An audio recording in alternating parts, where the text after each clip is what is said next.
Hey,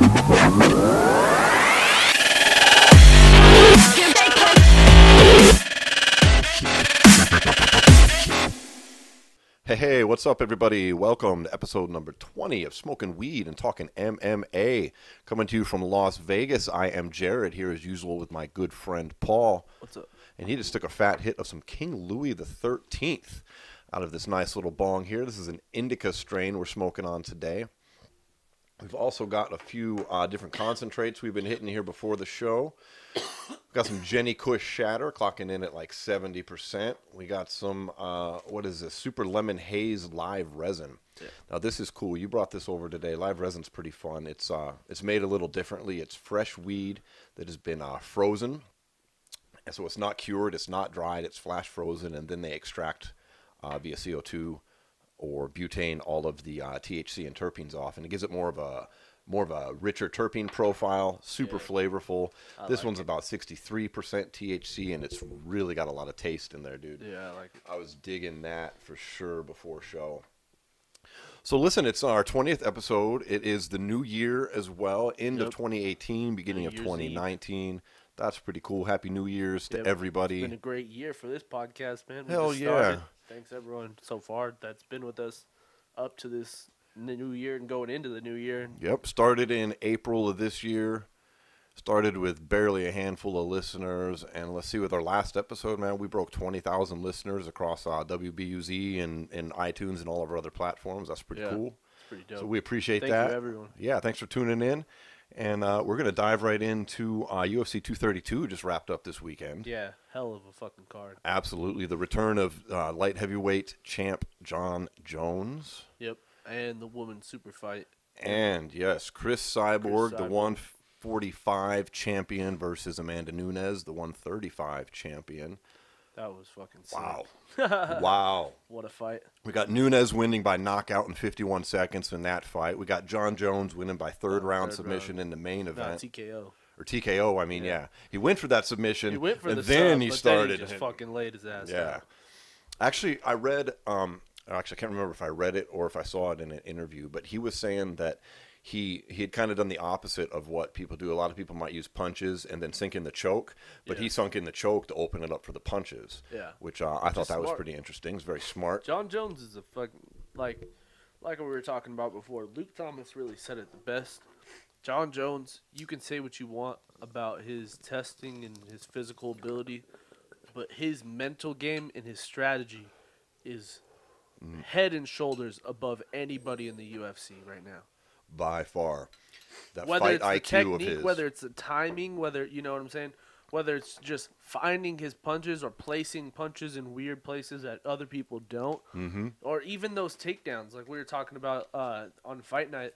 A lot of those early takedowns, he wasn't necessarily trying to take him down. He just kind of was trying to tie him up, slow him down a bit, and tire him out. It was a way for him to get an entry without facing that boxing. If you watch in the first two rounds, all those shots were pretty lazy. They were lazy, exactly. They were real like muscle memory-esque. There wasn't a lot of setup with it. It all kind of was just like, I'm just gonna touch your legs, make you sprawl, like go in from far outside, grab it, and then. But then what happens? When he finally sets up a shot in the third, he fucking doubles him across the octagon. Exactly. So. And it also enabled him, like I was mentioning, to get in on the inside without facing those hands of. Yeah. And then tie up into a clinch. Like he kind of, he goes in for the lazy takedown, and then he kind of stands up into the clinch, and then he exits and then pops those elbows. Yeah, he was popping those elbows, and he was also coming out of those clinches and hitting that oblique kick and then pop on the like right where the knee and the shin like connect. That's another thing Jon did really well in that fight was slowing it down with those leg kicks. Yeah. Those hurt. He was hurting after the first round. Remember, he limped to his corner after the first. And another thing I found interesting in that fight, which just goes to what you mentioned earlier about Jon Jones' fight IQ and his intelligence, is this is the second time they fought, as we all know. And in the first one, what you had was Jon chasing Alexander around a lot. Yeah. And in this fight, it was the exact opposite. Yeah. He didn't fight him the same way. He stayed back, let Gustafsson come to him for the most part, and it really showed. I'm extremely biased in saying this, and I love Jon Jones. Everyone knows that. But he really looked like what exactly he said in the beginning is he didn't train for more than a week before they fought the first time. And then this time he took took his time and really trained and studied Gustafsson and Absolutely. fucked him up, dude. I agree 100%. I mean, how can you not take that at face value now? I mean, Jesus. he shut him down. He had nothing on him. Another Nothing. thing he said in the post press conferences is he goes, "In my camp, you don't want to fight us a second time." I believe that. You can find some chinks in my armor one time, but if you ever try to beat me the second time, don't even think about it. Look what happened to Daniel Look what Cormier. happened to Daniel Cormier. Look what happened to Alexander Gustafsson. Yep, absolutely. Which is why this third DC fight will most likely go the same way. So you think that's going to happen? Well, I mean, this was kind of the first time John Jones openly kind of called him out since everything is gone. Like they've talked specificity shit. of Well, here's the thing: light like heavyweight. they've talked shit back and forth on Twitter and stuff and all that, and that's all fun and games sometimes. You know, they're just natural. Like, you know, they naturally just beef sometimes. They said all the shit was over after the second one, but we all knew that was bullshit. Come on. Well, sure. Look at Cormier's reaction to what I think is not nearly as controversial as here's it's the been thing. played Here's out my as John question Jones to you. drug testing here. Here's my question to you. So Yeah. let's say John does not fail that test after their second fight. Would there still be a third fight? No, I don't think so at all. Like and in fact, have you heard Jones is looking to get that no contest overturned? Yeah. I mean, I don't think it'll happen, but I find it interesting. Well, I think here's the deal. It doesn't matter because, I mean, you know, it's not like He's any- goading. it's- He's yeah. goading Daniel Cormier a lot, who is the current. If you're unaware and you're listening, he's the current light or heavyweight champion. Was the light heavyweight champion who got knocked out by John Jones, but then Jones popped for this strange drug test drama that we've been involved in 18 months now, and the belt was given literally back to DC after he'd just been knocked out by Jones, who he's never beaten. Jones is the legit 205-pound champ. And then Cormier goes up, of course, and wins the heavyweight strap, which he now holds.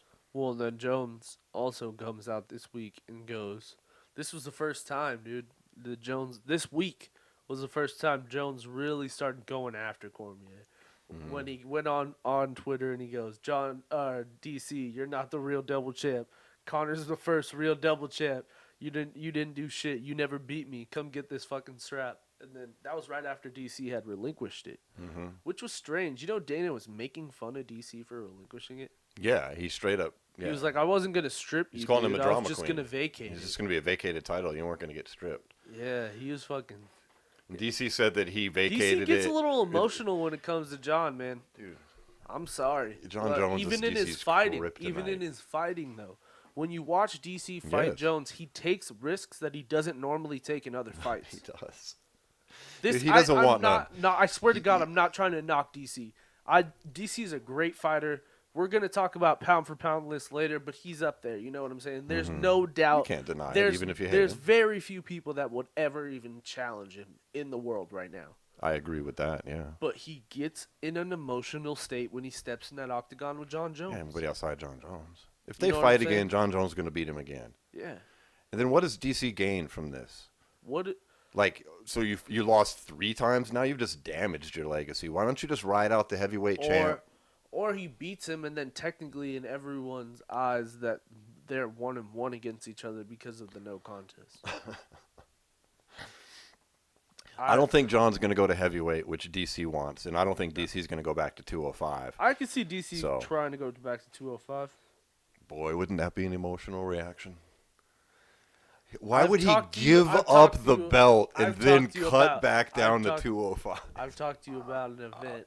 I've talked to you about an event Oh, that the my UFC goodness. could cash in on pay-per-view numbers. I've told you about this event. Well, tell the people. Dude, well, here's the deal. So, if Conor McGregor's really going to fight again, John Jones and Conor McGregor will officially be active for the first time ever at the same time.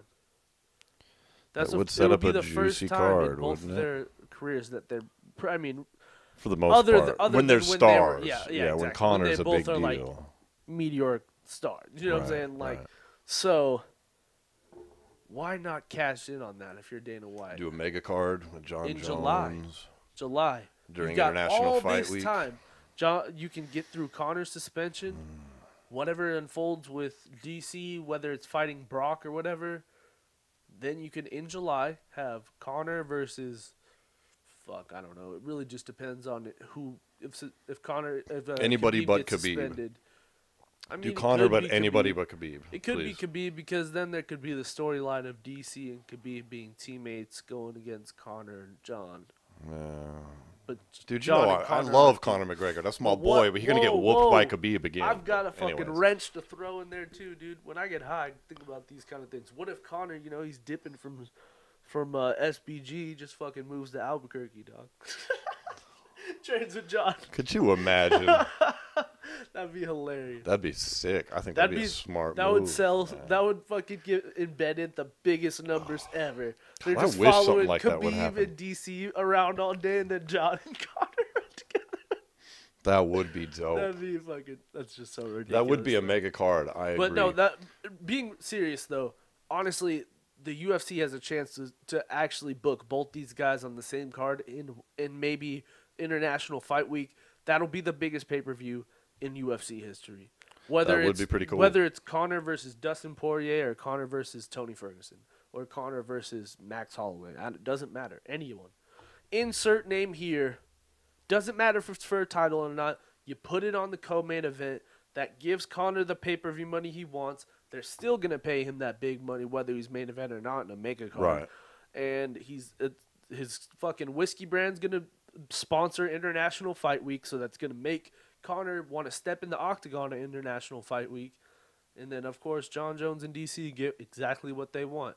It just all depends on and that gives DC time to make 205. Till July, dude. Let's say he fights Brock around March, doesn't retire after, and says, I'll fight one more fight. I'll fight Jones in July. I like the scenario you just laid out. I don't think it's going to happen, but that'd be dope if it does. So I don't think it'll happen either, but I could definitely see Jones and DC fighting in July. If Jones fights maybe someone like Lionheart in the next 6 months or 4 to 6 months, and then DC obviously fights Brock. Well, maybe see. even do those on the same card. That would be interesting. Well, what about? Are we talking about what's next for Jones UFC's after gotta this win? Here's the bottom line: the UFC's got to fucking start marketing Jones again. That's just gonna make them more money, whether if he fails or he does well. It's just gonna bring the viewers in more and more, no matter because everyone likes They need a everyone star. likes They a little need a bit bad of drama, motherfucker. Jones undeniably is the best fighter on the planet. You can't Oh deny yeah, that.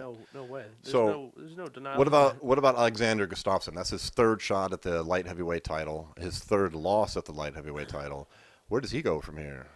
Puts him definitely in an obscure spot. But Yeah, he's pretty tough. He's the Joseph Benavidez of the large division. Unfortunately, that's just kind of he got stuck in the same scenario where you lose too many title shots. Jones has stepped away from this game for about 5, or not even 5 years, 3 years. 3 years, yeah. It's been about 3. He's been suspended 2.5 years total, but then of course he's had time off, regular time in between fights and whatnot. Yeah, but it's strange because honestly, when you look down that list of contenders, who really hasn't he fought still? This division is pretty stale, dude. Fighters come pretty quickly. He's got Lionheart in front of him now. You've got Lionheart and Reyes are probably the only two you got Reyes legitimate coming up. guys that are in this division that you'd want to see Jones fight. And if you do those, what are you gonna make Jones versus Jimmy Manuwa? Well, no, you do. You do those two fights that could take up a whole year. Yeah, right what are there. you You never know Jones who's going to come up in a year. Santos? Get the fuck out of here, dude. You never know what's going to happen over the course where those two fights are made. You know what I mean? Yeah. You could have other contenders come up. That's other people drop down. New my weight classes added. Things shifted. Who knows? That's my only criticism to where John possibly could go to heavyweight because he'll run out of guys to fight. We'll see. We'll see what happens with that. But what about Gustafsson? You just I figure he's done? I could see them fighting a third time. I mean, do you think he's going to go up to heavyweight? If we're talking That's- about that's what I'm Jones, I thinking, think though. Gustafsson Well, here's the thing, though. has a better argument So- to actually go to heavyweight if his body can do it.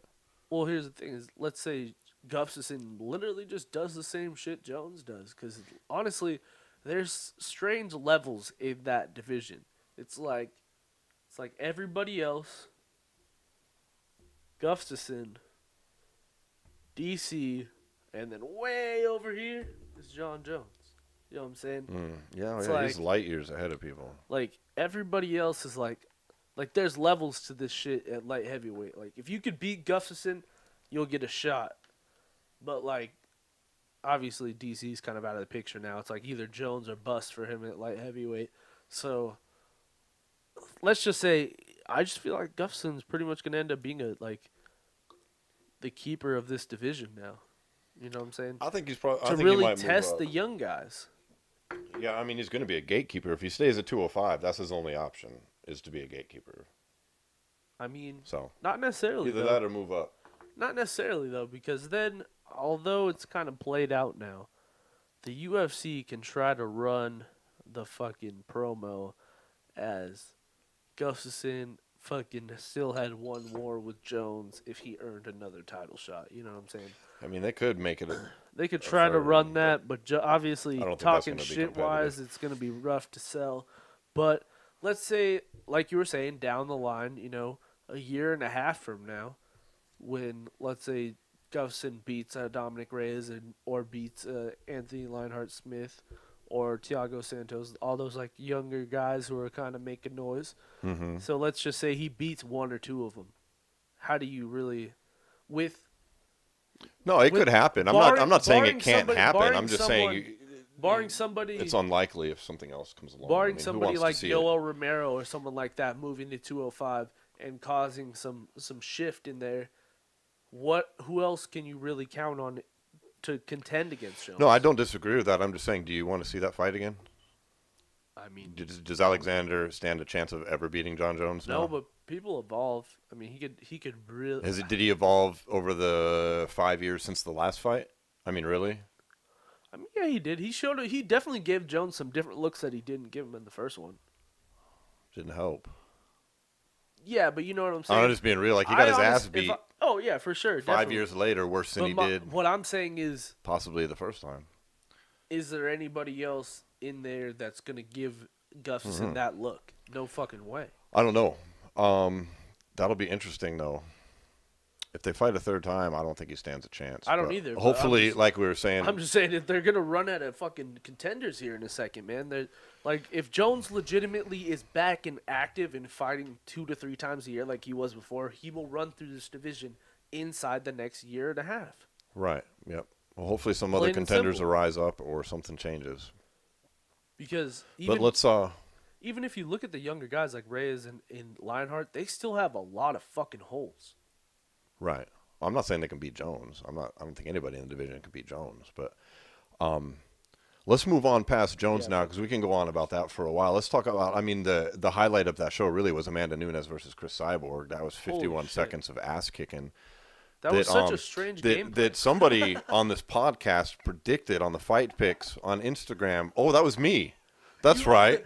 I predicted were that bouncing shit. back and forth all day, and then 5 minutes before the fight, you're like, "Fuck it, I'm actually gonna go with Nunes this time." You could try to discredit my wisdom, but it's right there on Instagram for all to see. No, but we got Amanda Nunes bringing it to Chris Cyborg, not being scared, not doing what all of her opponents tend to do, which is stay on the outside and be fearful. Strange? She bowled in, took some shots, knocked her the fuck out in 51 seconds, left Cyborg with her face down and her ass up on the canvas. It was rough. It was a rough night for Cyborg. It was almost her fault, though. She fucking just bum rushed her like she was a chump. No respect. Like, zero respect. Both of them, though. Both of them. Honestly, though, here's the deal. Is Cyborg was just throwing. Amanda was throwing, but she was slipping. She might have not have had her hands up, but she was slipping punches, catching them on the glove, throwing them back, where Cyborg was just like, fuck this bitch. She can't knock me out. Right.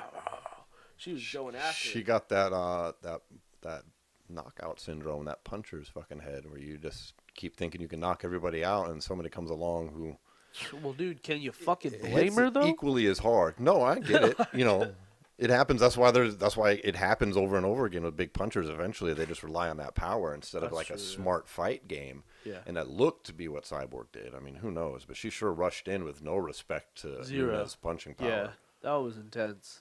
And Nunes showed she's not that there's any question, but I mean, not only is she legit as fuck, she's the greatest women's fighter of all time. Who's better? Nobody. She took out Miesha Tate, Strikeforce champ, UFC champ. She took out Ronda Rousey. She took out Cyborg. She beat. Did she beat Durandamain? No. You sure? Yeah. I thought she has a win over Durandamain. I don't think so. Not as a champion, but prior. But if not, she'd smoke her. I mean, Durandamain was so scared of Cyborg, they didn't even fight. She was like, I'll just vacate. It's cool. I'm good. I mean, so that was an amazing moment, man. Well, that's what she did. I mean, Yeah, that's true. everybody talks about it. She hasn't I think her exactly come next out and fight. denied it. I think her next fight's probably going to be Holly. At 145, I like it. That's really the only person that makes any sense for her because there's not very many 135 contenders right now.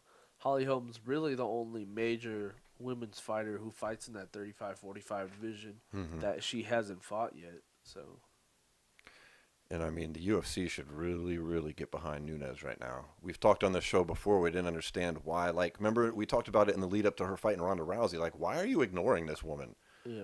Like, you're making this all about Ronda, and you're Well, ignoring your honestly, badass champion. Sorry, And then she dude. just mauled her. I hate to break it to you, but she was also stashed under Jones Gustafson after Jones tested positive, and still was the co-main event. I think after Jones did all that shit, I was like, maybe they should put that as the co-main and let the women's fight be the main event, maybe to get a couple eyes off. I can't disagree with that, but UFC But does. still, dude, the UFC. Well, she showed her she's the shit. She's dope. No one can deny it. She's pretty awesome. dope. I don't know what her next move is. I hope she kind of stays at 145. I'd like to see. You know that. what though? For being the two technical best women's fighters in the world, that looked like a fucking fight in the fucking courtyard, fucking after school, dude. Like, get the fuck out of here. That both of them just dropped their hands and threw for fucking 50 seconds. Can't Get deny out that. of here. Like, what the fuck was that? Can't deny that. Like Cyborg, what the fuck was that, dude? Like, That was cockiness. was it though, getting or was laid it, out. or was she just being completely ignorant to the fact that Amanda She didn't Nunes watch had any any tape? hands? Like, Did she what? just think those girls were falling for no reason? Yeah, like what the fuck was your game plan going in, dude? Like, And you were Amanda's just gonna fought it. drop your hands, bull rush her, and think you were just gonna knock her the fuck out? Yes. Have you ever even seen Amanda Nunes get dropped? Not that I recall. No. I've never even seen her get dropped. I've seen her get dazed maybe 3 times. Dude, I'm so impressed with her. She's a fucking animal. They need to make her the star of the next fucking What's show. crazy whatever is it now her fucking girl next too fight. might fuck around and win that 115 strap too. No, she looks so improved. Her girlfriend Nina Ansaroff in her last fight just was a whole different She level. said that I didn't think she could do it. I'll be Well, you honest. know I what wasn't she was calling saying- for that. Before. She was saying a lot. She really, that really. She wasn't training with Amanda before, and now that she said that she's been doing a lot more work with Amanda, like one-on-one. Well, it fucking showed because Yeah. she looked on point. Her striking looked Oh, yeah, dude. really She looked- improved in she her looked last good. fight. Me and you were both talking about it like she had zero chance, and honestly, going in, I didn't think she did. Didn't think she did at all. She did great, absolutely great. So It's crazy. that would be something if she steps up, and I think Rose in 115 division is fighting Jessica Andrade next. I Rose think. might have to vacate. She's got a neck injury. I heard she had a neck injury, but I didn't hear about any type of seriousness on that. Well, I mean, I kind of They're probably doing I interim. kind They of do saw. an I interim kind of saw first. this on like a one of those websites where it's like all different people talking about it and shit. And Good weed, dude.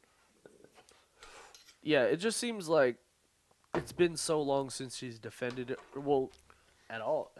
Yeah, she did defend it once against Joanna. Yeah, But- she's beat Joanna, and she beat. Didn't she have a fight in between Young Jacek, the two Young Jacek fights, or were those back to back? No, those are back to back. And then there was the whole drama with Connor and the bus, where she was saying she was like fucked up or something. I don't know. Yeah, what? And then now this a neck injury, huh? I guess it has been a while. I hadn't really stopped to think about it. Yeah.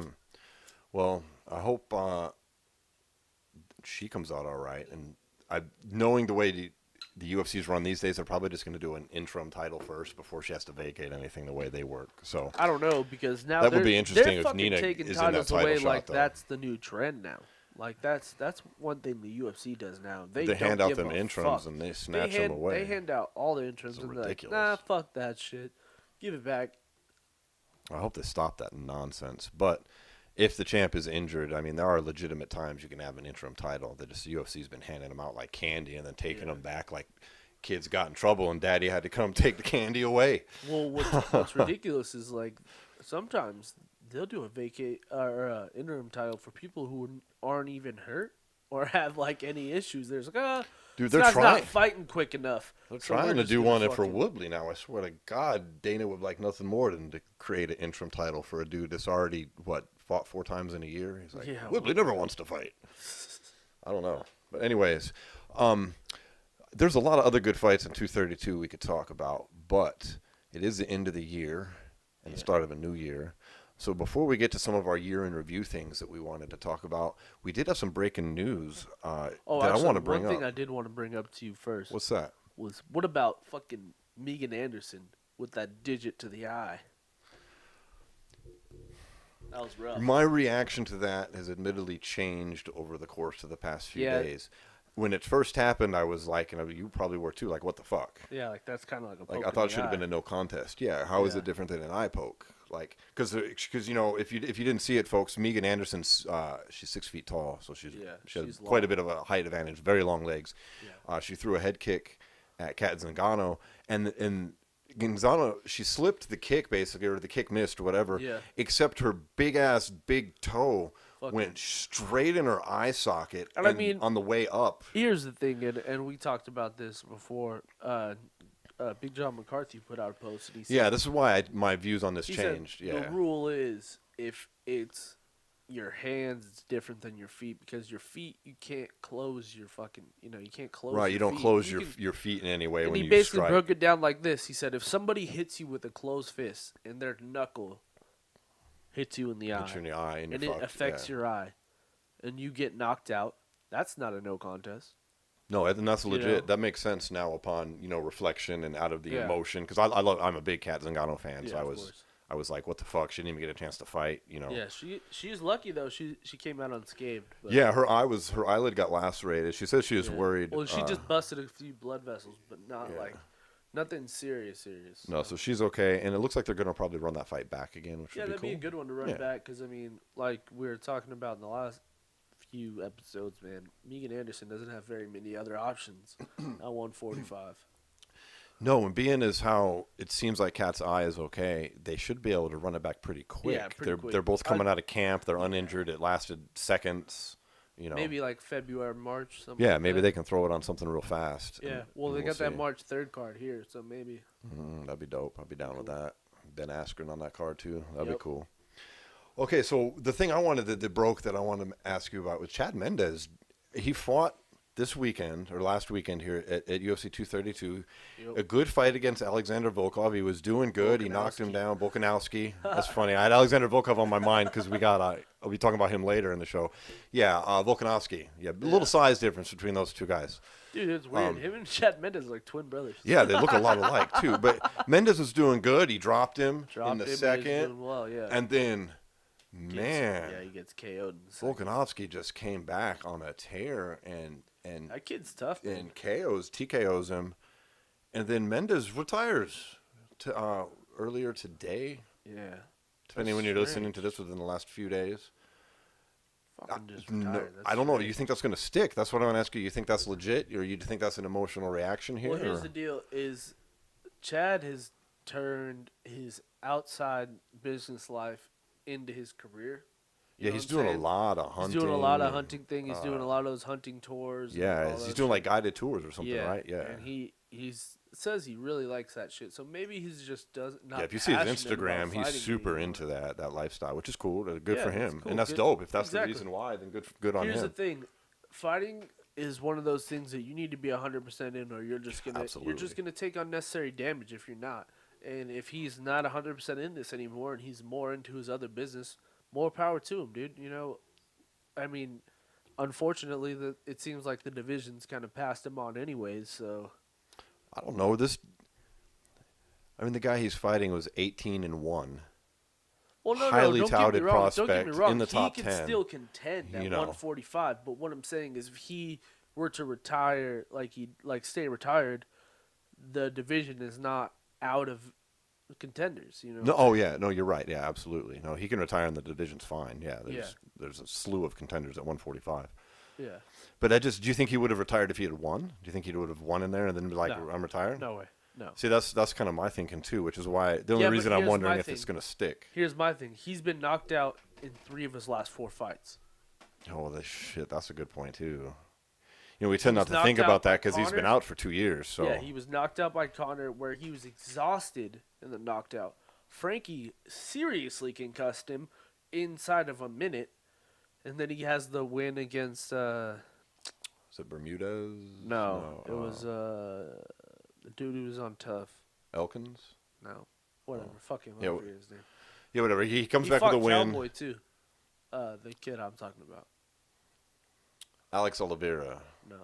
Is that Cowboy? No. Or Cowboy Cerrone? No, Well, whatever. Cowboy We're high. Cerrone. We're not going to remember that right now. Whatever. But he comes back. He gets a So, win. Gets a win. And then he fights last night and gets gets KO'd last yeah, night. That's a good point. I didn't consider that because When of the you're layoff. making money outside of fighting, and you've been KO'd in 3 of your last 4 fights. Well, shit, maybe that's a good thing then. I didn't think about that. Yeah.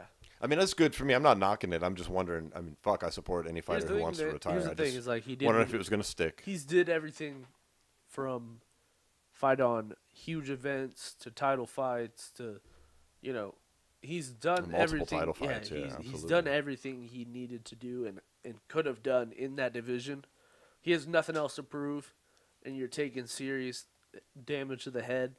Come on, dude. Maybe it's time to go. It's time to go. Absolutely. And he's getting up to that age too where I think he's past his like apex as far as like physical like performance, you know what I mean? Could like be. now he's what, 34, 33, something like He's that? 34 or 35, I think. Is he? Yeah, so I mean I could be wrong. Though. he just like got out of his physical prime. So maybe it's just time for him. Because I mean being out He's of also it, had that time off. He's had 2 fights in Yeah. 2.5 years or so. Yep. So that, I mean that hey, gets you used to everyone being has their time. out of the mix for a minute. Well, You can never hate on a dude for retiring. and I'm not at You all. know? Absolutely. Well, that said, with that news, let's talk about, we got a new year of MMA coming up. We got a year that's ended here. Like, we got a lot of different cool fights that happened this year. Some great title fights this year, man, from Boy, did we ever. across the fucking board, dude. It's craziness. What was your favorite fight overall of the year, Paul? Favorite fight? Yeah, of It was 2018. also a title fight. Not just UFC. I mean, it could be, but whatever. My fight would have to be Yoel Romero versus Robert Whittaker, too. Oh, man. That was a good fucking fight, war. man. For the And it middleweight really just- championship. You know what it Yeah. also did? It really solidified the fact that Robert Whittaker has that never give up, I got to win this fight kind of will. Because he was getting hit with some bombs in the 4th and 5th. He sure was. So, like, that was really... Showed I a lot of heart. I thought it was either a Robert Whittaker won or it was a draw. Because you could have gave Yoel a 10-8 in the 4th and 5th. I agree. But Robert handily won the first 3. Handily. So, 10-8s would have made it a draw. yeah. So, I mean, what a fucking fight, though. It just showed, like, no matter what, like, Yoel was beat up after 3 rounds, then just came out in the 4th and 5th and made it look like he was going to be champion. Yeah, absolutely. There was a few moments there where I was like, oh, fuck, they're going to step in here. Oh, shit, they're going to step in. Yeah, he was And dropping then- bombs on and Whittaker, then and Whittaker was injured too. His hand, I believe, was injured in Yeah. this one. Another thing is, like, Yeah. that's 2 fights in a row he's fought Yoel. Yeah, his knee in the first one and his hand in the second one. And Which he still really pulls begs through. the question of, if you're someone who's against 5-round fights, you take that first and second fight and you take that to the bank and you say, look at this. You think guys should be doing this to each other every single time? Because MMA is the only sport where in the finals, I guess, basically it'd be like the finals like of wrestling. Like in wrestling, when you get to the finals, the periods don't get a minute longer and you don't get 2 more. Right. You know what I'm saying? Like, in fighting, you go from 3 5-minute rounds to 5 5-minute rounds to a championship fight. Shit's fucking sketchy, man. Well, they do a lot of that in boxing too, over the course. I mean, like new fighters start out with Yeah, with, no, you know, I like get 6 that. rounds, The fluctuation 2-minute of rounds like and some of that, the yeah, women's stuff. That's then okay, you but I'm graduate up talking, to like, bigger. at the- Hell, they used to have 15 rounds. Yeah, at the highest level, though, in boxing, it doesn't change very much. No, they all tend to be in the 10 to 12. And Yeah. if I mean, let's face it, there's not much of a difference between a 10 and a 12 round fight Yeah, either. no way. But there is a big difference between a 3 round and a 5 round. Yeah, because you're talking. But the whole UFC does extra make 10 up for minutes. that sort of by doing the main events as 5 rounds, so it's not just championship fights. Because otherwise, Sometimes. people wouldn't get in gear. Sometimes. They wouldn't get used to it enough. I don't Sometimes think. you got co-main events that are But 5 rounds. I like it. too. I like the 5 round fights.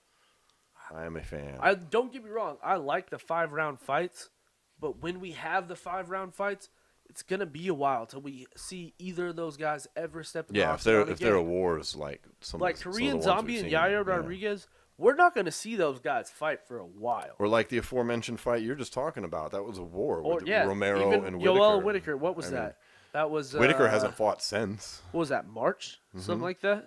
Yeah, so it's coming No, up not close. March. It'll be It about was- a no, year no, since no. Whitaker fought. Not March. It was way later in the year. Actually, I'm tripping. Well, it doesn't matter when it It was, was like but I October, mean, they or both came maybe. out Doesn't matter. Either hurt. way, they both came out of that fight limping, broken hands, fucked up faces. Great Like- fight, though. Hell of a fight. Here, why don't you hit this King Louie?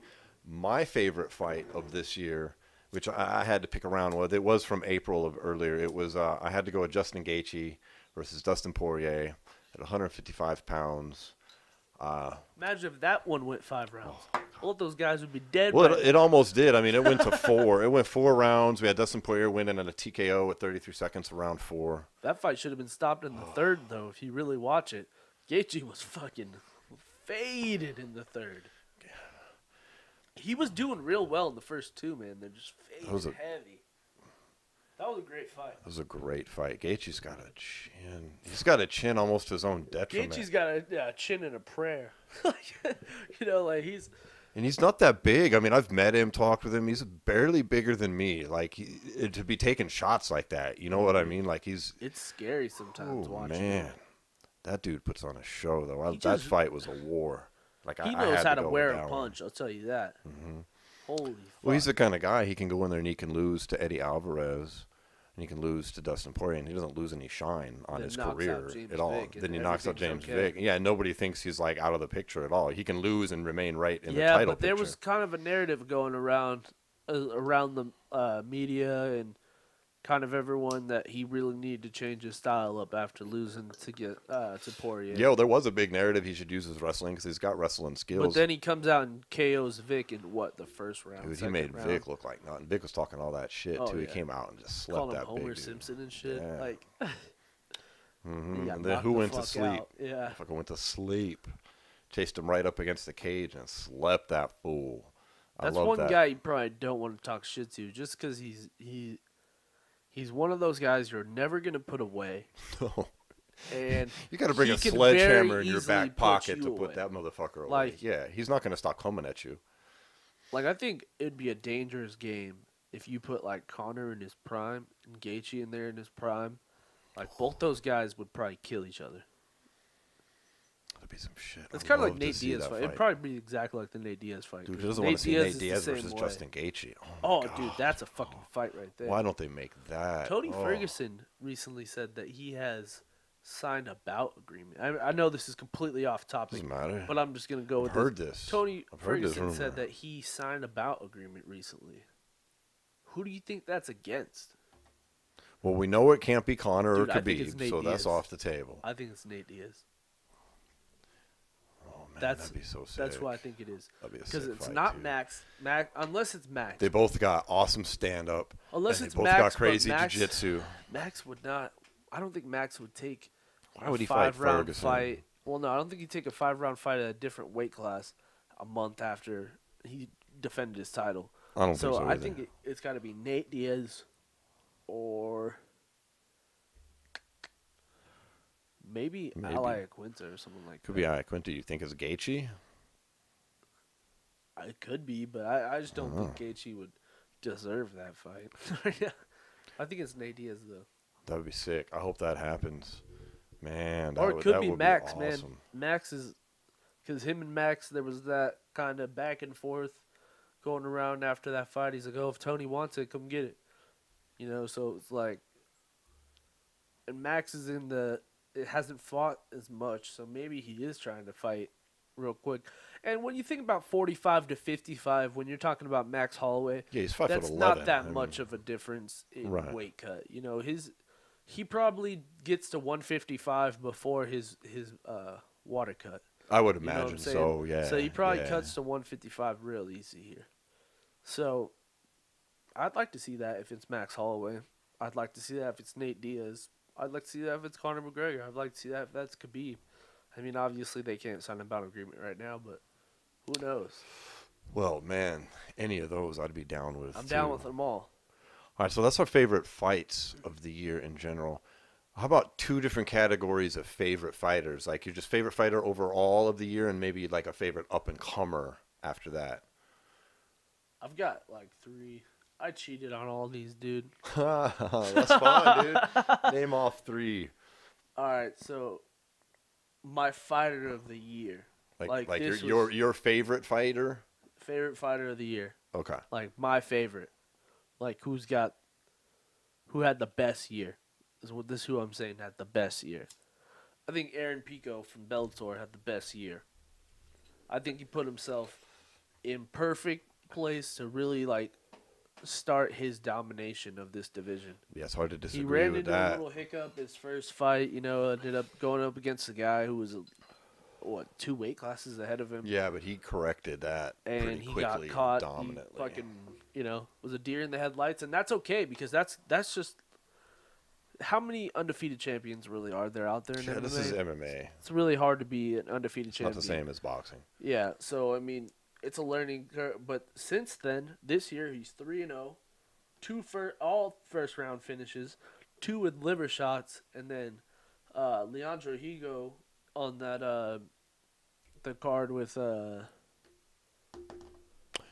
and yeah. Gegard. He was that was a good the fight, co-main yeah. event, and he Yep. fucking put on a show right there, and that was like the beginning of DAZN, and that was like the first that was when they were still running that free, you know, Yeah, free the free first trial, month 30 if days. you got to watch Gegard Mousasi versus Rory McDonald, and then that was a fight that had a good amount of eyes on it, at least in the MMA community, and he really, really shined in that fight. Yeah, he did great. He's looking up right now, man. I mean, I feel like how many more fights are you really going to give him? Higo just came off a title fight before he fought. Yeah, he had just fought for a title and he got smoked. So you got to think, if he smoked him like that and the champ smoked him like that, I hate to do MMA math like that, but sounds to me like Pico could probably put up a hell of a fight for the title right now. It could very well be. And he's still such a young fucking kid, man. Yeah, he's got a bright future. It was a really smart move of Bellator getting him under that developmental contract while he was still wrestling at the world level. Man. What's crazy too is he's talking about he might fight for the title and then go wrestle in the Olympics. I've heard him talking about this. How gangster would that be if he did that? That'd be fucking gangster. That would be so sick, dude. There is no doubt. Because next year would have to be the trials, right? Because it's 2020 is the Summer Olympics. Yeah, 2020. So next year he'd have to wrestle in probably, August or something like that? Yeah. So let's say he fights for the title in March, you know, wrestles in August, but then he'd have to probably relinquish the title and train for a full year for the Olympics. I'd still like to see that. That'd be awesome. Fuck it, dude. Fuck it. We'll see what happens with that. That'd be pretty cool. He would be fucking Bellator's Henry Cejudo if he did that. Just go scoop up an Olympic gold medal, and dude then just leaves to the UFC and fights. Like, that'd be sick as fuck. You think he'll ever have a chance to leave Bellator? Well, somewhere down the line. I mean, his contract's going to expire at some point. It What do you just think depends on the happens for- choices he you makes. think Bellator you gets know. bought by UFC at any point, like similar to Not these Strikeforce? days, especially with that antitrust lawsuit is still going on. Although we never hear about it, it's Really, is it? still ongoing. Yeah, Didn't know that. yeah, it's still a big deal. It's still ongoing. It's just it moves at a snail's pace, dude. Wow. So they're still neck deep in all that shit. Really? Yeah, I had no idea. yeah, and it's nowhere near being resolved either. Like it's still in the. I think the plaintiffs are still laying out their shit. Like UFC hasn't even brought up the defense yet. Really? Yeah. So they must have a lot of shit. Though. Oh my God, yeah, yeah, and it moves really slow. Well, now That's federal court shit. So yeah, that's crazy. You know, well, he's kind of a young. You know, Aaron Pico's kind of a young up and trade comer. era. Who do you think the UFC could trade for him? No, dude, I don't know. Who would be the equal value to Bellator? I don't think Bellator would Jose ever Aldo. do Jose that. Aldo for Aaron Pico. I don't know if they'd ever do that. If Jose Aldo was in his prime, he would. Yeah, back when he was champ, maybe. Well, since Pico's kind of a young up and comer, I'll tell you mine. Fuck, dude. I want them to trade somebody for Pico. Yeah, I don't think TJ after a Dillashaw developmental for Pico. contract and all those years they've been paying TJ that kid, Dillashaw for Pico.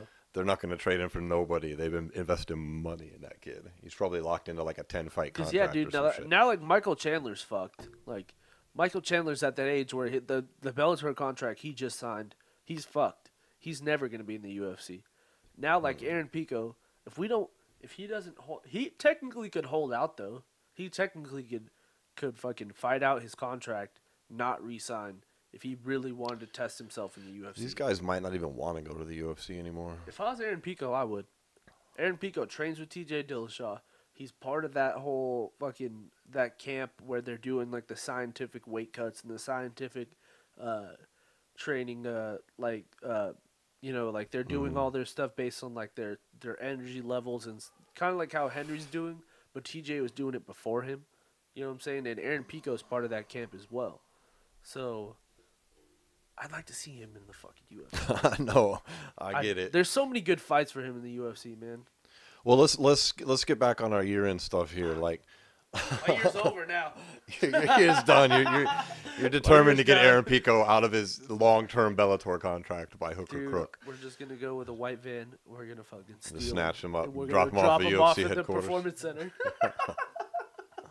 on their doorstep. All right. So my guy for young up-and-comer of the year is Ray Cooper III, currently fighting in the PFL. I like him. This dude's been on a fucking tear. I mean, PFL, former World Series of Fighting, switched to their tournament, $1 million winner in each weight class tournament format, which has some nights led to a fighter having to fight 2 times in one night, which he did. But first, you got to bring up the fact that he fought Jake Shields at the beginning of this year. TKO'd him in the second round. Pops. And the interesting thing about that, is his father lost to fucking Jake Shields in Hawaii in 2004. Yeah. So, and of course, Ray Cooper's from Hawaii, so his dad was a big deal as a Hawaiian fighter coming in fighting Jake fucking Shields, who has been a legend forever. Yeah. And then he loses, and then How this crazy kid, is it that Jake Shields is still fighting in 2018? I know, it's nuts, dude. For real. But and not only does he fight Jake, he avenges his father's loss, which is a crazy sequence of events has to happen to get to that point. I mean, just think about it. Exactly. In any sport. In any sport. But Imagine it if, like, gets to that LeBron's where he son literally came gets back to and beat fight the Curry. fucking guy that, like, I'm not knocking his dad, but the guy that basically, like, came into Hawaii and humiliated his dad on his home turf, dude gets to come back and he kicks his fucking ass. Mm-hmm. And then he gets to do it again. He has to fight him again because of this tournament format. So he fights Jake Shields on July 5th, I think, of this year, right? And then August 16th, he fights some guy I'm not really familiar with, Pavel Kusic or something like that. But he beats him in 18 seconds, knocks this motherfucker out in 18 seconds. Then October 20th, he's got to come back in the tournament, and this time the winner fights twice in one night. Yeah. And who's he up against? Again, Jake Shields managed to somehow get back into the tournament. This time he beats him even more convincingly, TKOs him in the first round. Then later on that evening, goes on for a first-round TKO of Fiera, and now set himself up to fight for $1 million. Fuck yeah. That's why I'm going Ray Cooper III, favorite young up-and-coming fighter of the year. I think that's just dope. How cool is that? I really hope he wins the $1 million. That tournament format's dope. And the $1 I'm digging million it. thing, I'm liking PFL. I hope they get a I hope they get a second season here. They got the deal with, I think it's NBC. Yeah. I know they're getting low ratings. From what I understand, it's around 100,000, but I hope they stick with it, man. I hope they stick with it. Well, here's the thing, too, is what's weird about the tournament, though, is Justin Wren was on JRE talking about this, that in those fights, you can only fight in a lot of the Indian reservations and stuff they do them at. Yeah. You can only fight 5 rounds in a night. So sometimes you'll fight in the first round, and it'll be a 2-round fight.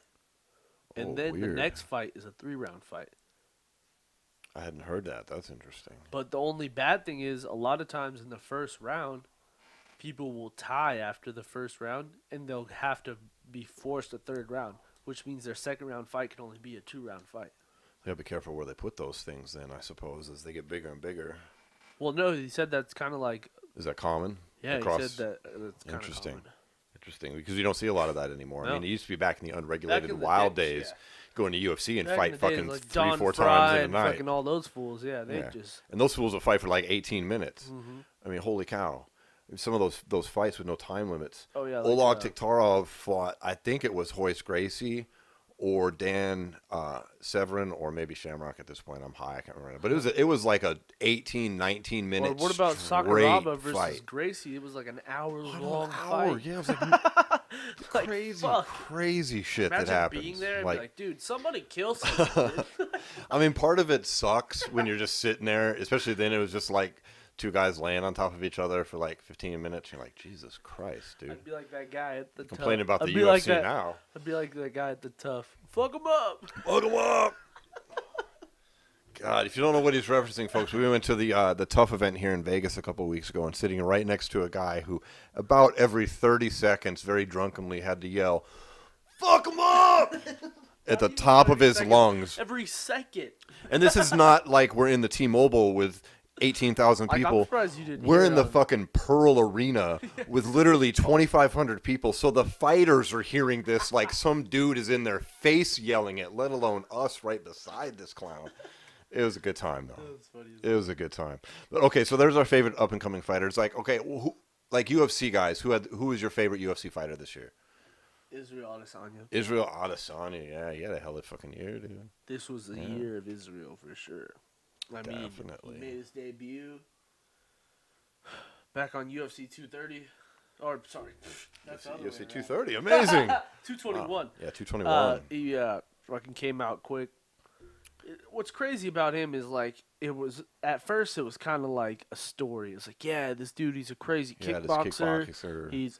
He's got he only 4 losses and like 75 wins in kickboxing. Yeah, and and he everyone was all over him. Everyone was like, everyone watch out for this guy. Yeah, I mean, there was all kinds of YouTube video of his, they called it God mode, when he would just put his hands down, Yup, and slip a then million punches, and then knock a motherfucker stone cold. And then, of course, he knocks Wilkinson out and then fucking pisses on him and pisses around the ring.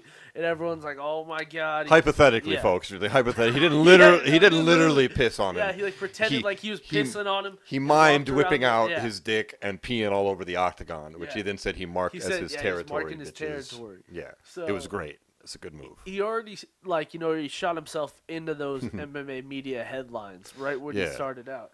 And then he had a real tough second fight against that Vittori guy. But, Yeah, of course, tough later fight. on, he ends up testing positive for steroids, which could have definitely enhanced his strength on those. He was really strong in the grappling. That was really what was fucking Yeah, he seemed to be having trouble with that, but he won the fight nonetheless. It was he just won a the tough fight. win. He still Yeah. won the fight 2 rounds to 1, and it was 2 rounds were both very decisive. But he still had it was his biggest test for sure. So Not his that's- biggest test, his biggest struggle so far. Right. So that's 2 fights into 4 fights this year. 4 fucking fights. 4 this year. fucking fights. So who's he got in his third? It was And he beat the shit out of Brad Tavares for 5 now, rounds. Brad Tavares is a respected fighter. Yeah, and he so stuffed, people were what, thinking 14 takedowns or something like that? Yeah, 12 people were takedowns? thinking he was going to get exposed, quote unquote, in that fight, It was and 5 rounds to none. quite the contrary. He handed out a dominant performance. Hit him with Very hit him with some bombs that everyone was thinking Brad Tavares was gonna fall from, and he didn't. He's a tough dude for sure. I'll give him that. Yeah. Because he was getting hit with some fucking disgusting elbows. Absolutely. He was man. hitting with those Jones elbows, where he'd throw the hook, miss the hook, and come through. And then come through with that. Yeah, exactly like John Jones Nasty. likes to do. Very nasty. And then he made Derek Bumpson look like a bum for 1 round in MSG. Madison Square Garden against Derek Brunson, who I believe at the time was ranked number 8. And well known for his wrestling skills along with his punch and power. And made Derek Brunson look like an amateur. Yeah, once again, the haters were like, oh, he's going to get exposed. And then, honestly, next year could be his year, too, because now he's got a fight scheduled in February against freaking Anderson Silva, and they're talking about offering Anderson Silva a title shot. Guarantee you they gave Adesanya a very similar promise as well. Yeah, that's on the undercard of Whitaker-Gastelum championship Yeah, and also fight. What happened was Adesanya was asked to be a fill-in. And he said, no, I'm not going to be a fill-in. If you want me to be a fill-in, give me a fight. And if that fight doesn't fall through, I'll fight whoever's left. But give me a fight that night, and I'll fight. But I'm not just going to have a training camp and weigh in for nothing. Right. Which is a good power move. It's a good power move on his side. Smart move. You know, I like it. I like it, too. Well, all right. Finally, let's talk about pound for pound top 5 fighters at the end of 2018, beginning of 2019. As always, I cheated on this one, too. It doesn't have to be in the UFC, but it's quite likely they are going to be. And you cheated, so you have 31 fighters in your top 5. I've got 6. You got 6, and so you have a tie somewhere. Matched. Yeah. All right. You go first. All right, well, I'll start with my number 5, which I had to go with the UFC welterweight champion, Tyron Woodley. Okay. Yeah, he's a beast. He's been with controversy. He had some kind of controversial fights against Stephen Thompson in his career, but he came back. He beat the shit out of Darren Not Till. necessarily controversial, though. Well, they were just derided by a lot of casual fans as being People boring. But they were very smart. They were intelligent fights, and they're very technical. You know, very similar to the way he fought Damian Maia. Yeah. You know. But those fights have kind of soured his reputation among some folks. What a lot of people but don't say about Damian Maia too is he fucking dislocated his or hurt his shoulder within the first round. Woodley did, yeah. Yeah, he tore his labrum. That's what he did. Yep, yeah, tore his labrum in the first round. Like, come on, guys, 5-round fight. No wonder there was no strikes thrown. He couldn't fucking pick his arm up. No, Woodley's my number 5 pound for pound fighter. Not just in the UFC. This is across all MMA, but I think him in at 5 too. Do you? So all right. So we're matched on that particular one. Who do you got at number 4? Number 4 is where things change up for me. This is my fighter who's outside the UFC. I'm gonna have to give it to Gegard Mousasi, who's had another one of those guys who's had a great year. He's the current Bellator middleweight champion. Technically, he's a welterweight champion in my eyes, too. Yeah, because he just beat the hell out of the welterweight champion, Rory McDonald. And he recently left the UFC, not because he was losing. Yeah, he fucking was number 1 contender. Contract disputes. His contract, he could have fought for a title, decided to leave, make more money, supposedly over in Bellator. Not supposedly, why, of course he is. A lot of people do. That's really why Rory McDonald left, sponsors too. Rory McDonald is technically has a win over Tyron Woodley as well. I know. You can have sponsors in Bellator, folks. If you don't know, UFC doesn't allow outside sponsors. Bellator does. Yeah. So fighters stand a chance to maybe their contracts with Bellator might be for less money than UFC, but they can wear shit into the ring and get paid a lot more. Like they used to be able to do in the UFC, which like if you don't know what we're talking about, equate it to NASCAR with all the fucking all the shit all over the cars. These dudes are getting paid. That's what fighters used to be able to do. Boxing can do it. UFC was trying to get legit and get sold, and they went with Reebok, which pays a pittance to these fucking people. But that's not what we're talking about today. So, but yeah, Gegard leaves. He almost made my list too, bro. Like that was the one guy that, like, I ultimately went with Woodley over Gegard. For me, I would have had him at number 5. Like if my list went to 6, Gegard would be there at 6. Yeah. See, technically ours are just switched then because just a little bit. Mine, that makes Gegard 5th and Woodley 6th. Well, my number 4 is people are going to be like, what the fuck? You're probably like, what? But it's just true. Said, what the fuck? It's true for me. Is my number 4 is DC Daniel Cormier. Yeah, no fucking way, dude. That's just because I have a lingering memory of him getting knocked the fuck out by John Jones. Whereas the people that I have above him, there is no memory of them losing recently by anybody else higher on the list. Good point. And that's just in relation to my list. I'm not knocking him as a fighter. Everybody knows I don't care for him. I'll give you my argument to that. when we get higher up. I mean, he's my number 4 fighter in all of mixed martial arts, pound for pound. I mean, obviously, I have a ton of respect for the dude. Who's you got next? I'll give you my rebuttal on your DC later on where I have DC at. All right, so third, I've got a mixture of fighters. Well, just a duo, actually. Hey, there's some Cali Kush in that right there. I'm going to top off this this King Louie with some Cali Kush while we're talking about this. Yeah. So I got Max and Khabib at third. So that's your tie is Max Holloway, the 145-pound UFC championship, and Khabib Nurmagomedov, fresh off his victory over Conor, the UFC 155-pound champion. Max got him is tied. fresh off his fucking win on. In a much fresher memory is Max destroying Brian Ortega. Yo, that he did. That was much. We'll be talking about that fresher in my later memory. when we have one other topic after this. Well, here's the deal. Max and Khabib were scheduled to fight each other, and then people got in the way, and it ended up not happening. So I pretty much equate their abilities, because Max hasn't lost in what? 12 fights. No, he lost to Conor McGregor. A long time ago. A long time ago. And then Khabib's never lost. Only lost one round ever to Conor. That's it. Yeah. So, yeah, I think they're at equal levels because they're equally dominant in their division as well. Because I don't think there's a single featherweight who isn't named Frankie Edgar that Max hasn't beat. You know what I'm saying? And Max has beat people that have beat Frankie. So, in the same breath, Khabib has beat.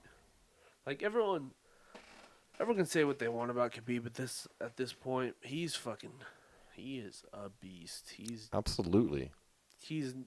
It's gonna take a lot to take him out. Like a lot of people, even myself, has been like, yeah, Tony will fuck him up. But at the same time, I'm like, fuck, dude. There's a good chance he goes in there and he fucks Tony's world up too. I hate to say it. I can't disagree with that at all. So yeah, I got them both at 3. That's your number 3. My number 3 is Max Holloway. And for all the same reason. yeah. I mean, as you know, he is what I didn't mention earlier, which I forgot to say, what my favorite fighter of the year, and so I'll just tie it in with this earlier because that was a topic I forgot before we dove into this list, was Max Holloway was my favorite fighter of the year. Okay. And I have him in at my number 3 on my pound for pound list, and it's for the same reason. That performance against Brian Ortega was a masterpiece. And it was the exact opposite. And this is not deriding Nunes Cyborg, but it was the exact opposite of that fight. That was two people going in and fucking winging. Albeit Nunes had some intelligence and some punch and slipping. Yeah. Whereas this fight IQ. This was because Max poured on a whole lot of punches, a whole lot, and Ortega ate a lot, but he ate those punches because Max was putting fucking angles that. We talk about John Jones being a whole nother level above. I don't know if Max sustains that type of movement from here on out, but he was a whole nother level above the rest of the division with those type of angles he was putting on fucking Brian Ortega was intense. That was, most fighters do not have that skill. Yeah, no. And he showed it in spades. Like, it was unbelievable. Unbelievable performance. Unbelievable punching IQ. Unbelievable footwork. It was really awesome. He's a beast. From the punching, the L-stepping, the slipping, everything was gorgeous in that fight. So he's my number 3 pound for pound. He's my favorite UFC fighter of the year. And that sums up both of those for me on that one and gets us back to even here. So what about your number 2 spot? Who do you got over there? Number 2, I got Daniel Cormier. You got Daniel Cormier there. And so why do you think he's above Holloway and Khabib? So, yes, he did get KO'd by Jones, but he's won, 3 or 4 since then? Since then, he beat Volkov. He beat Volkov. He beat Derek Lewis. Oh, no, that's... Stipe, Derek Lewis. Yeah, Stipe. He's only at 3 then, right? That could be. Or no, didn't he beat Anthony... Anthony he beat Rumble. Johnson again. Yeah, he beat Rumble again. He Johnson, Volkov, Volkov, Stipe, Derek Lewis.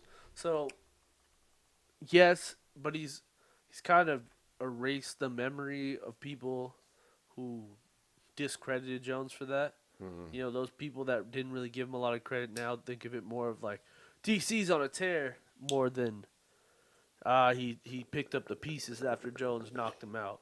You know, which is what people who like Jones would say. You know. And honestly, here's my deal: is everyone knows who's going to be number one. So let's just put it this way: who the fuck in the world, other than each other, is going to beat John Jones or DC? Well, we're talking a pound for pound list here. Pound for pound in the world. Who else can beat DC or John Jones? Nobody. Well, my number 2 is Khabib. All right. And then both of our number 1s are obviously John Jones, right? But I actually think that pound for pound, I think that Max Holloway or Khabib might be able to beat Daniel Cormier. And we're talking pound for pound. We're equal size here, retaining all skill sets, people of equal size battling it out. You know what I mean? I'm talking in this pound for mythical pound, pound for pound not even bullshit. Pound for pound. I don't give a fuck if they're the same size or not. Lock them in a cage what the size they are right now. Who's coming out? Well, then Brock Lesnar's the greatest fighter other than John Jones or DC Exactly, because my he's point. going to go in there and steamroll Max Holloway. Brock Lesnar Maybe would, not Khabib. Brock Lesnar would murder Khabib. He weighs 285 fucking pounds. He's like Khabib and his brother combined. I mean, They're Khabib, both in Khabib there. and all his cousins weigh the same as fucking Brock Lesnar. No, it's got to be the pound for pound means like Not necessarily, like equal dude, because of I equal. don't know. That's not how I see it. I see it. Lock them all in a cage. Well, I got Max and Khabib both above DC because of that loss against Jones and the fact that I think they both would likely beat DC of equal size. And then, of course, I have John Jones at number 1 as well because who can deny that? If you deny John Jones is the greatest fighter on the planet, you're just blinded by hate. I mean, get the fuck out of here. You're just basing off you not liking him. Here's the deal, though. You know what else I didn't bring up about number 4 that I also like about him? Number 4 is down for the pound for pound game. Who's your number 4? Oh, down for the pound for pound game. He is. Well, he's tried to step in when John Jones failed his test. He did. And he wanted to fight DC at UFC 200, and the UFC took Anderson Silva over him. When he was on weight, had his medicals done, had everything passed, he said, I will stop cutting weight right now, and I will fight DC. I know, that would have been dope. Event. Yeah. Did you hit this mixture bowl of awesomeness I made? The Cali Kush and the King Louie the 13th? That would have happened. Dude, that would have been awesome. I know. I can't There'd believe be the a UFC much let clearer Gegard go. list. I can't believe the UFC let Gegard go. That was foolish. But whatever. As fans, we're not losing out because we got to see him versus Rory McDonald, and we're going to get to see him. Hopefully he gets over his injury here, and we'll see him against somebody soon. Rafael Lovato. That should be a good fight, man. I like that fight for him. It should be. And then he should move up and fight Ryan Bader. That'd be pretty sick. And then he moves up and fights Fedor. He'd probably be down for that. I know he did. He's fought heavyweight a few times, actually. Yeah. Gegard's a beast. That's what I like about him, dude. He's only like, 28, 29. He has like 51 fights. No, he's got a ridiculous amount of fights. I think he's 46 and 3 or something like that. Something like that. 46 and 5. 46 and 5. Something in that range. Yeah, he's a lot, beast. man. He's been fighting since he was 16, he said. Fighting men. Men, dude. He ain't fucking around. Same thing like Michael Bisping. Michael Bisping's been fighting grown-ass men since he was like 14. Yeah, Michael Bisping has too. He's been starting to yap a little bit, like he wants to fight again. He wants to come back. Yep. He's starting to start a little squad with. But he Adesanya. also did come out and say that in his final fight against Gaslam, he almost lost his other eye. Yeah, I hope he doesn't. I like Bisping, but you don't need to risk your eyeballs, dude. Yeah. Like, come on now. I know it's hard, but he's got a successful podcast. Yeah. He seems like a smart dude. Super successful, yeah. So I don't think he needs to come back. He's probably just talking his typical Michael Bisping shit. Yeah. Well, man, that brings our year in review to a close. We got 2019 ahead of us, dude. We got the ESPN era about to start. That was the other thing. Well, Fox just ended. Here's another thing, too. ESPN is coming. Not only are we entering the ESPN era, we're entering the American revolution of televised MMA. Yes, we have all these streaming services. FC on all the One Turner FC Network on sports. Bleacher Report streaming. Report streaming, yeah. Yep. And then you got PFL on NBC. You got Bellator on DAZN and Paramount. And you got the UFC on ESPN, dude. Every major and ESPN Plus streaming service. And then now boxing is going to Fox.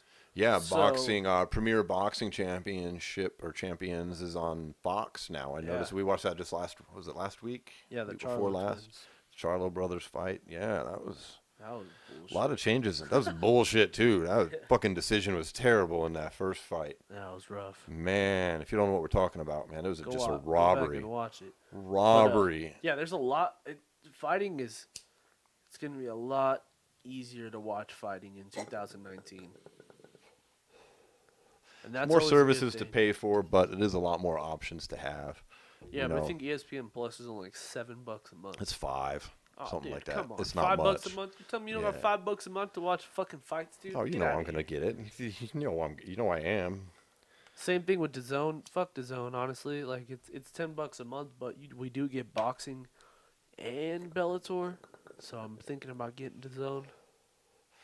I don't know. I hope they got their shit together. I didn't like that first experience. When we got it, I canceled it because, man, it was kind of strange. On that first broadcast, they had nothing going on in between the fights. They were repeating that same music with the same screen. They did switch it up a little bit. There was some commercials during the Canelo fight. It was brutal. Yeah. Yeah, I missed watching the Canelo fight live, so I didn't get to see that experience. But it was better on the second one with there was a few commercials. DAZN. Well, it is a new era of combat sports, man, and we're about to see. Now we got one championship, too. Yeah, we got them making legit plays and coming into the U.S. market finally. And they officially announced last week DJ and Eddie Alvarez are fighting soon. Right. So. We're going to hear from Sage here soon, too. I'm curious what weight class Sage ends up in. I think Sage said he wants to do kickboxing as well. Yeah. So that which he's, if I understand correctly, he kickboxed before. I mean, kickboxed before, and he did karate as well. Yeah. Karate. I'd be interested in seeing that. Yeah. Oh yeah.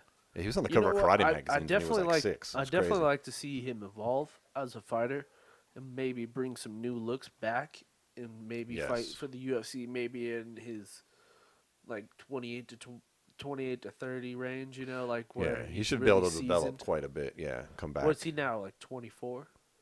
23. Yeah, he's still young as fuck, man. He might not even be that old actually, because he was like 19 when he came into the UFC. Really, was he? Yeah, and he hasn't been around that long. So yeah, maybe he's like 22. I don't pay that much attention to Sage. Maybe honestly, not even. Maybe he comes back around like 5 years from now. So let's say like 26, 27. Yeah. That would give him probably another 10 fights under his belt. Maybe a few title fights. He's chock full of potential. I was honestly surprised they let him go after investing all that in him, but they must have made him a pretty big offer. Well, he kind of turned them down. They gave him offers to fight Damian Maia and somebody else. But he'll get murked by Damian Maia. He's not ready for that yet. They brought him into the UFC too soon.